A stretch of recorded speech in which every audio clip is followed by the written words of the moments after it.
আমাদের সংস্থাগুলো 40 মিটার নিচ থেকে নাকি বিএনপি জামাত ধরতে পারত এক সময়। মাটির নিচ থেকে নাকি তারা মাইক্রোস্কোপ দিয়ে জাতীয় শত্রু এবং পাকিস্তানের গোলামদেরকে নাকি তারা ঘরে বের করত। তাহলে আজকের সেই মাইক্রোস্কোপগুলো কোথায়? আপনাদের 40 মিটার মাপার ফিতা কি নষ্ট হয়ে গেছে কিনা? যারা আজকে বাংলাদেশের ভিতরে বসে আমার আজাদির লড়াইকে ধ্বংস করে দিয়েছে, ৭১-এর পরেও আমরা দেখেছি বাংলাদেশে কিভাবে স্বাধীনতাকামী মুক্তির লড়াইয়ের সৈনিকদেরকে ব্রাশফায়ার করে ৩০,০০০ ৪০,০০০ মানুষকে এই আওয়ামী মুজিববাদীরা হত্যা করেছে। আমরা দেখেছি কাউন্টার কুর মধ্য দিয়ে আমাদের সশস্ত্র বাহিনীর ভিতরে শৃঙ্খলা বিনষ্টের যে নিরলস প্রচেষ্টা। আমরা সেই সময় দেখেছি কাদের সিদ্দিকের মতো এক গোলাম রাজাকার ভারতের, তার নেতৃত্বে কাদেরিয়া বাহিনী করে সীমান্তের প্রশিক্ষণ, টাকা এবং অস্ত্র দিয়ে আমার শত শত বিডিআর জওয়ানকে হত্যা করা হয়েছে। আমরা ৭৫ পরবর্তী বাস্তবতায় দেখেছি কিভাবে বাংলাদেশে রাজনৈতিক অনৈক্য তৈরি করা হয়েছে। এই প্রসেসের মধ্য দিয়ে এই পৃথিবীতে প্রত্যেকটা আজাদির লড়াইকে কিভাবে খেয়ে দেওয়া হয়। অথবা আজকে অভ্যুত্থানের পক্ষের শক্তি যারা ছিলেন, আপনারা যদি বোধ করে থাকেন 10টা 20টা 30টা 50টা আসনের জন্য ডানে বামে তাকাবেন, মনে রাখবেন বিএনপি জামাতের নেতাদের ফাঁসি কিন্তু আটকানো যায় নাই। আপনাদের বিভক্তি কিন্তু পুরো জাতিকে সর্বগ্রাসী ছোঁয়ার মধ্যে ফেলে দেবে এবং সেই ছবল থেকে কেউ বাঁচতে পারবেন না। এই খলনায়করা কিভাবে প্রশাসনে ঘাপটি মেরে বসে আছে, বিভিন্ন রাজনৈতিক দলকে বিভ্রান্তির মধ্যে ফেলছে।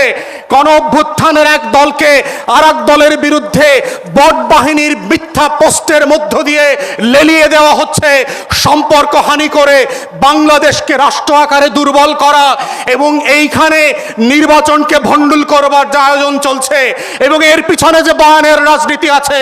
আমার 5 দশকের বুদ্ধিবেশ্যারা, আমার সাংবাদিক আর শিক্ষকরা ফেসবুকে যারা বিভিন্ন সময় সুশীলতা দেখান, তারা যেভাবে বয়ানের রাজনীতি করছেন, দিল্লির আধিপত্যবাদকে সফট পাওয়ার আকারে আমার সামনে হাজির করছেন, এইটা হচ্ছে অশনি সংকেত এবং গণ অভ্যুত্থানের তরুণদেরকে মাথায় রাখতে হবে। বাংলাদেশের ৭১-এর আজাদির লড়াইটা কিভাবে ভারত গ্রাস করেছিল এবং সেই নায়ক এবং খলনায়কগুলো কারা ছিল, আমরা সুস্পষ্টভাবে জানি যে আমাদের সীমান্তের ওপারে যারা আছে তারা কখনোই আমাদের বন্ধু না এবং বন্ধু ছিল না।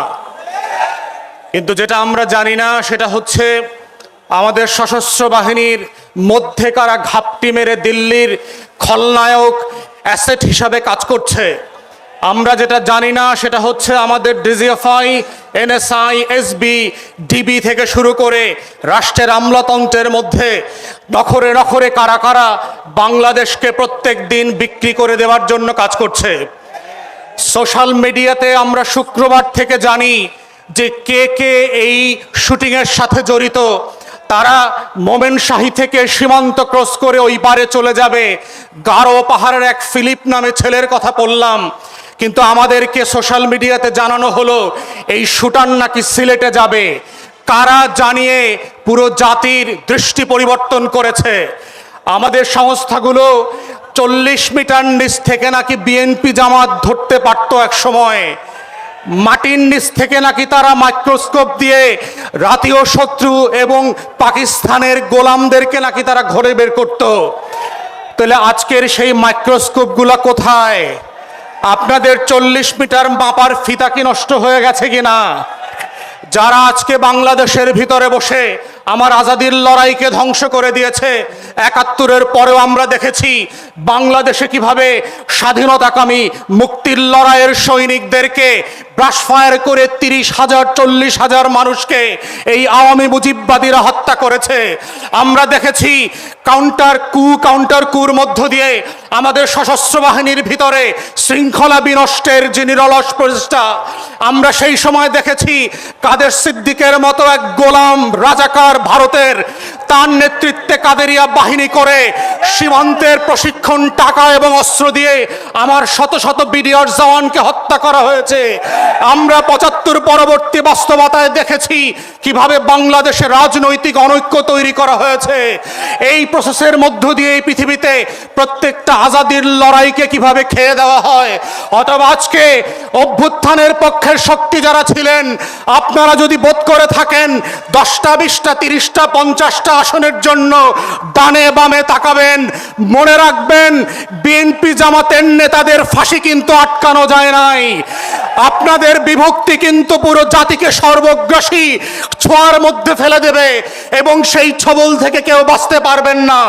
তাই আজকে 75 পরবর্তী সেই বাংলাদেশের আজাদি যে হস্তক্ষেপ ছিল, আজাদি ছিনতাই হয়ে গিয়েছিল, সেই ছিনতাই হওয়ার ইতিহাস থেকে নতুন করে আবার আমাদেরকে শিখতে হবে যে বাংলাদেশের এই খলনায়করা কিভাবে প্রশাসনে ঘাপটি মেরে বসে আছে, বিভিন্ন রাজনৈতিক দলকে বিভ্রান্তির মধ্যে ফেলছে, গণ অভ্যুত্থানের এক দলকে আর এক দলের বিরুদ্ধে বট বাহিনীর মিথ্যা পোস্টের মধ্য দিয়ে লেলিয়ে দেওয়া হচ্ছে, সম্পর্ক হানি করে বাংলাদেশকে রাষ্ট্র আকারে দুর্বল করা এবং এইখানে নির্বাচনকে ভণ্ডুল করবার যে আয়োজন চলছে এবং এর পিছনে যে বয়ানের রাজনীতি আছে।